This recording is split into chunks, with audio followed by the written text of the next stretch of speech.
এজন্য বিশ্বনবী রাহমাতুল লিল আলামিন বলেন, আয়াজিজু আহাদুকুম আন ইয়াকরা সুলুসাল কুরআন ফি কুল্লি লাইলাতিন, তোমাদের মধ্যে যারা আছো তোমরা কি প্রতি রাত্রিতে কোরআনের 3 ভাগের 1 ভাগ পড়াকে সাধ্যাতীত মনে করো? তোমরা কি প্রতি রাত্রে কোরআনের 3 ভাগের 1 ভাগ অর্থাৎ 10 পারা তেলাওয়াত করতে সক্ষম নও? এই কথা সাহাবীদেরকে বিশ্বনবী রাহমাতুল লিল আলামিন বলার পরে বিষয়টা সাহাবীদের নিকটে অনেক কঠোর মনে হলো।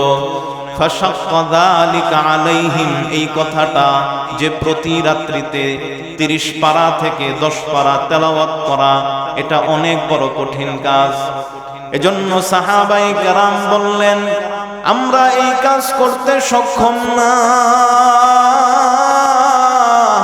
ওগো আল্লাহর রাসূল, আমাদের মধ্যে কে আছে যে এই কাজ করার প্রতি সক্ষম রাখে, ক্ষমতা রাখে?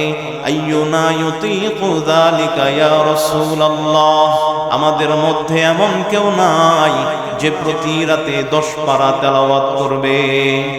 বিশ্বনবী রাহমাতুল লিল আলামিন সাহাবায়ে কেরামকে লক্ষ্য করে বলেন, আল্লাহুল ওয়াহিদুস সামাদ সুলুসুল কুরআন, কুল হুয়াল্লাহ সূরা একবার পড়লেই আল্লাহ তাকে 10 পারার সওয়াব দান করবেন।